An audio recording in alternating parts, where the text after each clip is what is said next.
Hello friends, एक बार फिर से आपका स्वागत है इस यूट्यूब चैनल पे। दोस्तों, हमने लास्ट क्लास के अंदर एडवर्ब को देखा था, fifth parts of speech adverb, जिसको हमने काफी अच्छी तरह से आपको समझाने की कोशिश की थी। अगर आपने समझ लिया होगा तो मेरे लिए गर्व की बात ही है। तो चलिए आज फिर हम एक तीसरे एक जो नेक्स्ट पार्ट्स ऑफ स्पीच है, that is called preposition. Preposition, जिसको कि हिंदी में कहते हैं हम संबंध सूचक अव्यय। हिंदी में इसको हम संबंध सूचक अव्यय के नाम से जानते हैं। अगर हम डेफिनेशन की बात करें तो डेफिनेशन इसकी जो होगी वो है, a preposition is a word which is used before a noun or a pronoun and shows its relation to some other word in the sentence. That means preposition एक ऐसा वर्ड है जो किसी नाउन या प्रोनाउन के पहले आएगा और उसका रिलेशन सेंटेंस के अंदर जो दूसरे वर्ड्स हैं उनके साथ वो बतलाएगा। It is clear. चलिए एग्जाम्पल लेते हैं। ये एक एग्जाम्पल है हमारे पास, the book is on the table. आप बता सकते हैं इसके अंदर प्रेपोजिशन क्या होगा, कौन सा ऐसा वर्ड है जो रिलेशन बता रहा है बुक और टेबल के बीच। आप समझ गए होंगे, आपको पता भी चल गया होगा, और वो वर्ड है ऑन। तो जाहिर है ऑन जो है वो एक प्रेपोजिशन है जो बुक और टेबल के बीच में आकर के उनके बीच के रिलेशन को शो कर रहा है। अगर हम इस सेंटेंस से ऑन को हटा दें तो फिर ये सेंटेंस रहेगा नहीं। सेंटेंस में कुछ पता नहीं चलेगा कि बुक और टेबल के बीच हम क्या कहना चाहते हैं, कौन किसके ऊपर है, नीचे है, ये कहना मुश्किल होगा। सो प्रेपोजिशन मैंने आपको बता दिया, ये रिलेशन को शो कर रहा है। एक दूसरा एग्जांपल है जिसमें हमने कहा है, the girl walked into the room. The girl walked into the room. अब इस सेंटेंस में आप कहेंगे कौन सा प्रेपोजिशन है, तो जाहिर सी बात है यहां पर हमारा इनटू जो है वो प्रेपोजिशन है जो रिलेशन बताने का काम यहां पर कर रहा है। ठीक उसी तरह से an apple fell from the tree. आप समझ गए होंगे यहां पर फ्रॉम जो है वो प्रेपोजिशन है, ये भी प्रेपोजिशन है, और यहां पर जो हमने लिखा था इनटू, ये भी प्रेपोजिशन है। तो अल्टीमेटली हमने समझा कि प्रेपोजिशन एक ऐसा वर्ड है जो किसी नाउन या प्रोनाउन के पहले आकर के उसका रिलेशन सेंटेंस के अंदर जो दूसरे वर्ड्स हैं उनके बीच क्या रिलेशन बन रहा है, उस रिलेशन को ये प्रेपोजिशन बताता है। दोस्तों, एक बार फिर मैं आपको ये कहना चाहूंगा कि इंग्लिश ग्रामर के अंदर प्रेपोजिशन जो है वो एक डिफिकल्ट टॉपिक माना जा रहा है। क्यों? उसका रीजन ये जाता है कि हम प्रेपोजिशन को, खास करके जो हिंदी मीडियम के स्टूडेंट्स हैं, उनको हिंदी के अंदर जो विभक्तियां हैं उसके अकॉर्डिंग जो है इंग्लिश में ज्वाइन करने की कोशिश करते हैं। फिर होता क्या है, मीनिंग इतना अलग बन जाता है, या फिर कहते हैं इसको अर्थ का अनर्थ हो जाता है। देखिए, मैं एक एग्जांपल से आपको ये बताने की कोशिश करूंगा। एक बड़ा ही कॉमन सेंटेंस जो है वो है, अगर चलिए एक सेंटेंस है हमारे पास, वो है, हम प्लेट में खाते हैं।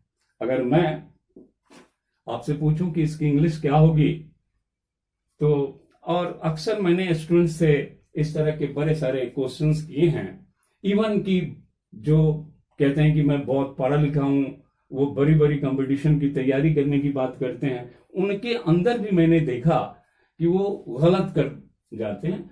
रीजन भी बहुत साफ आता है कि प्रेपोजिशन इतना आसान टॉपिक नहीं है, लेकिन आप अगर हमारे साथ बने रहें तो आपको जब प्रेपोजिशन की एक अलग से क्लास होगी, एक अलग लेक्चर होएगा, तो उसमें मैं इसके डिटेल्स फॉर्म को आपके साथ जरूर डिस्कस करूंगा।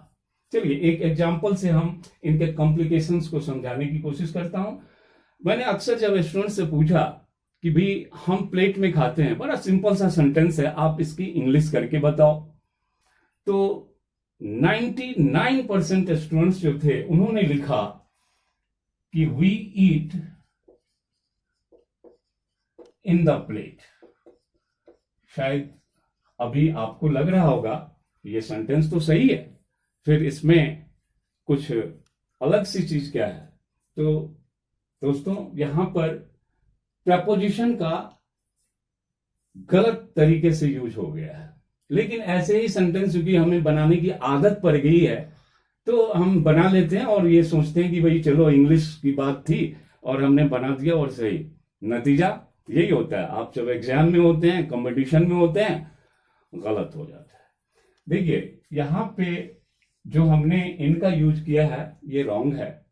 उसका रीजन ये है कि इस सेंटेंस का जो मीनिंग बन के आता है वो आता है कि हम प्लेट के अंदर बैठकर खाते हैं। अब आप बताइए क्या ऐसा कोई प्लेट होता है जिसमें बैठ करके हम खाते हैं? नहीं होता है, आप यही कहेंगे। तो यहां पर और जो करेक्ट प्रपोजिशन क्या आएगा, तो आप आई ये इन को रिप्लेस कीजिए और आप इसके जगह यूज कर सकते हैं फ्रॉम। फ्रॉम ही आता है, फ्रॉम इज करेक्ट है। आप पूछ सकते हैं कि भाई फ्रॉम का क्या सेंस बनता है। अगेन मैं आपको बताना चाहूंगा कि इंग्लिश के अंदर होता क्या है कि हमने में देखा इन मार दो, पर देखा ऑन डाल दो। तो दोस्तों प्रेपोजिशन इतना आसान टॉपिक नहीं है। अब देखिए प्रेपोजिशन में जो रूल है उसमें है कि फ्रॉम प्रेपोजिशन का यूज आप तब करते हैं जब एक चीज से दूसरी चीज जो है सेपरेट होती है। जैसे हम कहते हैं कि I am coming from school, he is coming from market, like this, इस तरह के सेंटेंस। तो वहां पर भी आपने देखा ही और मार्केट के बीच जो है सेपरेशन हो रहा है, अलगाव हो रहा है, एक दूसरे से वो जुदा हो रहे हैं। तो उस केस में आपको फ्रॉम का ही यूज करना है। अब उसी तरह से यहां पर आप देखेंगे तो आपको दिखता है कि जब हम खाना खा रहे होते हैं तो हम करते क्या हैं? हम यही तो कर रहे हैं, हम प्लेट में रखे हुए जो भी फूड आइटम्स होते हैं उनको प्लेट से सेपरेट कर रहे होते हैं। तो that means here there is separation between the plate and the food items. So we can't write here in, and the correct preposition is here from. So you have to write here from. From is the correct use here. तो preposition की भी आपने खूबसूरती को समझा और मैं इसके बारे में जब भी प्रपोजिशन, अभी तो सिर्फ हमने डेफिनेशन पढ़ा है, हम इनको डिटेल्स में जब भी लेंगे तो ऐसे ही बड़े सारे मजेदार, एक दो नहीं बड़े सारे मजेदार एग्जाम्पल्स मैं आपको बताऊंगा जिसको पढ़ के आपको इंग्लिश की खूबसूरती का पता चलेगा कि इंग्लिश कितनी ब्यूटीफुल लैंग्वेज है, इसमें कितनी वेरिएशन है आप सोच भी नहीं सकते अभी। वो मैं आपको आगे की क्लास में जरूर बताऊंगा। चलिए दोस्तों हम फिर से लेते हैं एक नेक्स्ट जो पार्ट्स ऑफ स्पीच है, दैट इज कॉल्ड कंजंक्शन। देखिए कंजंक्शन, कंजंक्शन नाम से ही आप अगर देखेंगे ध्यान से तो आपको दिखेगा कन प्लस जंक्शन से मिल करके ये हमारा वर्ड बना है कंजंक्शन। अब आप कहेंगे कन का क्या मतलब है? जंक्शन, जंक्शन मेरे ख्याल से आप समझ गए होंगे। जंक्शन दैट मीन्स ज्वाइनिंग, और कन का मतलब होता है टुगेदर, टुगेदर, और ये जंक्शन को हम कहेंगे ज्वाइनिंग। ज्वाइनिंग दैट मीन्स कि कंजंक्शन ऐसा वर्ड होता है जो टू और मोर वर्ड्स को या फिर आप कह सकते हैं टू और मोर सेंटेंसेस को आपस में ज्वाइन करते हैं। एक बार फिर से दोस्तों मैं आपको कंजंक्शन के बारे में कुछ बताना चाहूंगा। अक्सर ऐसा होता है कि जब हम इंग्लिश बोल रहे होते हैं तो आपने भी गौर किया होगा, छोटे छोटे सेंटेंसेस जो होते हैं उसको तो हम बोल देते हैं, लेकिन जब कॉम्प्लिकेटेड सेंटेंसेस होते हैं तो वहां पर फिर हम हिंदी में बात करने लगते हैं, वहां पर फिर इंग्लिश को हम छोड़ देते हैं। आपने कभी सोचने की कोशिश की है कि ऐसा होता क्यों है? तो मैं बताता हूं, ऐसा इसलिए होता है कि हमें कंजंक्शन का सही यूज का पता नहीं होता है। देखिए, सिंपल सेंटेंसेस को तो आप सिंपल वे में लिख करके काम चला लेंगे, बोल करके काम चला लेंगे, लेकिन अगर आप कॉम्प्लिकेटेड आइडियाज को अपने माइंड से निकालना चाह रहे हैं तो उसके लिए आपको कंजंक्शन का सही यूज सीखना ही पड़ेगा। तभी आप अपने कॉम्प्लिकेटेड आइडियाज को या फिर जो आप कहते हैं बड़े सेंटेंसेस जो होते हैं उनको आप सही तरीके से लिख पाएंगे। चलिए दोस्तों, फिर हम एक एग्जाम्पल ले रहे हैं। वो है, हमने लिखा Gandhi and Patel are makers of India. Gandhi and Patel are makers of India. अब मैं आपसे पूछ सकता हूं कि इस सेंटेंस के अंदर कंजंक्शन है क्या? आप समझ गए होंगे, ये कंजंक्शन इसके अंदर एंड है। जो अगर देखिए, अगर इस कंजंक्शन का हमने यूज नहीं किया होता तो क्या करते आप इस सेंटेंस को दो अलग अलग सेंटेंस में लिखते। आप लिखते Gandhi is the maker of India, और फिर आप लिखते Patel is the maker of India. अब आप देखिए, चीजें वहीं पे जा रही है, लेकिन हमने क्या किया, बेवजह दो सेंटेंसेस में इसको ब्रेक कर दिया। लेकिन एक एंड जो कंजंक्शन है उसने क्या किया, उस कंजंक्शन ने दोनों जो सेंटेंसेस थे उसको आपस में कंबाइन कर दिया और हमारा सेंटेंस बन गया Gandhi and Patel are makers of India. तो आप समझ रहे होंगे कि किस तरह से सेंटेंसेस को हम कंबाइन कर रहे हैं by the use of a conjunction.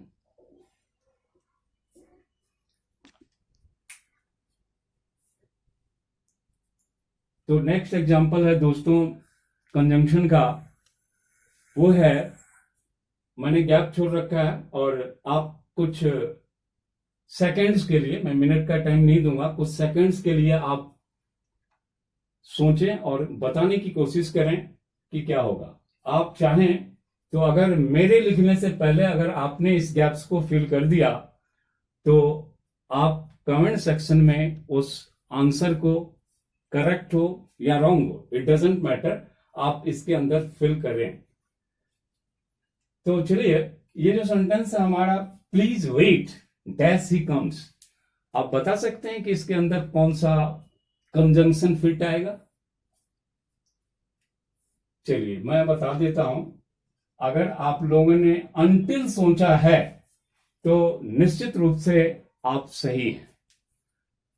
That means wait, please wait, sorry, please wait until he comes. That means please wait करो जब तक कि वो आ नहीं जाता है। दूसरा जो हमारा सेंटेंस है, Ram is poor dash he is honest. क्या सोचा होगा आपने? आपने कुछ जरूर सोचा होगा। चलिए मैं आपको एग्जांपल बता रहा हूं। ये कंजंक्शन जो यहां आएगा, Ram is poor but he is honest, क्योंकि ये कॉन्ट्रास्ट शो कर रहा है और हम पढ़ेंगे आगे कि बट का यूज कॉन्ट्रास्ट को शो करने के लिए होता है। अगला है हमारा, don't touch the food dash your hands are dirty. यहां पे जो कंजंक्शन फील होगा वो होगा if. That means don't touch the food, कि फूड को टच मत करो अगर तुम्हारे हाथ गंदे हैं। तो आपने देखा कि इस तरह के कॉम्प्लिकेशंस को अगर आप एक्सप्रेस करना चाहते हैं तो वो बिना कंजंक्शन के यूज के बन ही नहीं सकता। तो ये था हमारा कंजंक्शन। चलिए लास्ट जो हमारा पार्ट्स ऑफ स्पीच है वो है इंटरजेक्शन। इंटरजेक्शन आपने सुना होगा पहले कि क्या होता है, मैं आपको फिर से बता दूं, या जो स्टूडेंट्स जिनको बिल्कुल पता नहीं है वो ध्यान से समझें कि interjection is a word which expresses some sudden feeling of the mind। अब माइंड के अंदर हमारा क्या चल रहा है वो तो उसको अच्छी तरह से कंसीडर करना ये बड़ा मुश्किल काम होता है कि किसके माइंड में क्या चल रहा है। हाँ, हम खुश होते हैं तो कुछ हमारा फेशियल एक्सप्रेशन होता है जो बताता है कि हम खुश हैं।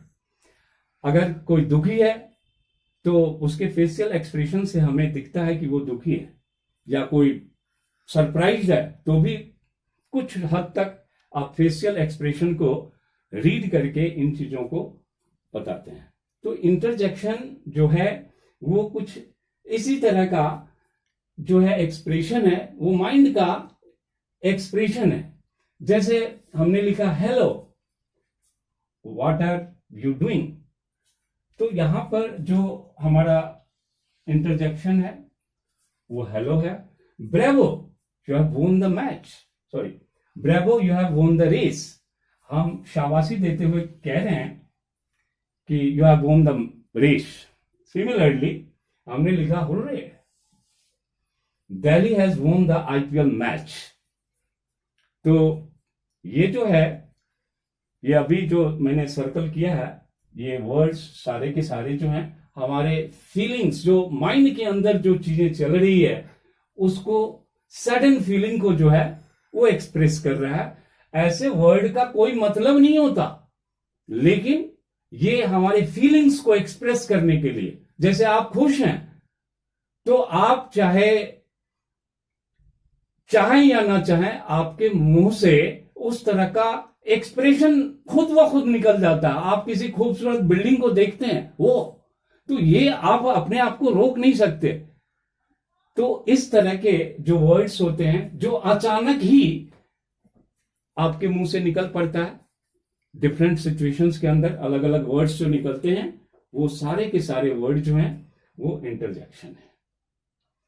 एक और चीज मैं पॉइंट आउट करना चाहूंगा जो अक्सर मैंने बच्चों को देखा है, स्टूडेंट्स को देखा है गलत लिखते हुए, और वो है कि कंजंक्शन और इंटरजेक्शन का स्पेलिंग जो है उसको आप ध्यान से देखें।